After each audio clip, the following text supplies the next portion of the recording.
Madalas nating ibigay ang higit na pagpapahalaga sa mga bagay na nakikita ng mata, sa mga gawaing nakikita ng iba, sa mga panlabas na kaugalian, at sa mga bagay na nagpapakita tayo ng maayos at banal. Ngunit sa mabuting balita ngayon, ipinapaalala sa atin ni Jesus na hindi nasusukat ang tunay na pananampalataya sa kung gaano tayo kaingat sa maliliit na alintuntunin lamang. Ang tunay na paglilingkod sa Diyos ay nagsisimula hindi sa panlabas na anyo, kundi sa kaibuturan ng ating puso. Isang mapagpalang araw po sa ating lahat. Ngayon ay Martes, August 25, 2026. Ating pagnilayan ng mabuting balita ng Panginoon ayon kay San Mateo. Sinabi ni Jesus sa mga eskriba at pariseyo, "Kayo'y mga mapagpangimbabaw, tumatanggap kayo ng ikapu mula sa yerba buena, anis at komin. Ngunit pinababayaan ninyo ang mga bagay na mas mahalaga pa sa kautusan, ang katarungan, ang awa at ang pananampalataya. Ang mga ito ang dapat sana'y inyong ginawa, nang hindi naman pinababayaan ang mga iyon.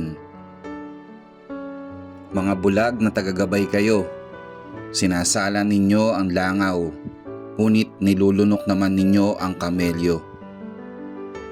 Idinagdag pa niya, "Kayong mga pariseyo at mga tagapagturo ng kautusan, kayo'y mga mapagpangimbabaw. Para kayong mga plato at mangkok na panlabas lamang malinis, ngunit sa loob ay puno kayo ng inimbagang yaman at labis na kasakiman. Pariseyong bulag, linisin muna ang loob ng plato upang maging malinis din ang labas nito."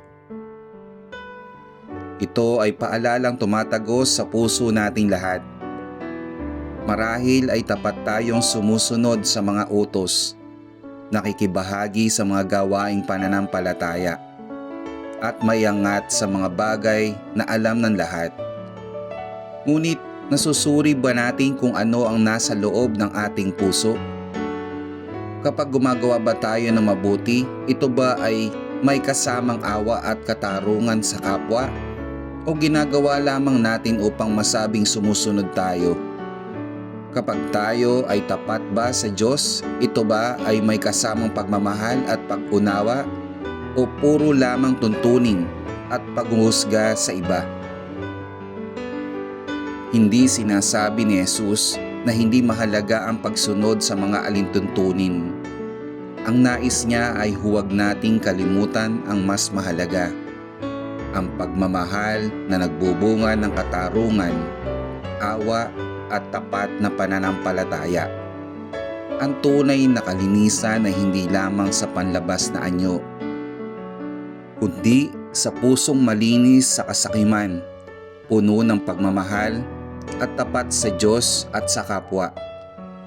Kapag malinis ang ating kalooban, ang lahat ng ating ginagawa ay nagiging kaaya-aya sa Diyos at kapaki-pakinabang sa ating kapwa.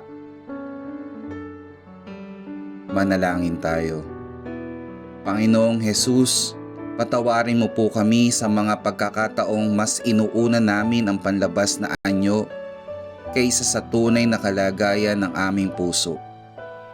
Linisin mo po ang aming kalooban upang ang aming pagsunod at paglilingkod ay laging may kasamang katarungan, awa at tapat na pagmamahal sa iyo at sa aming kapwa.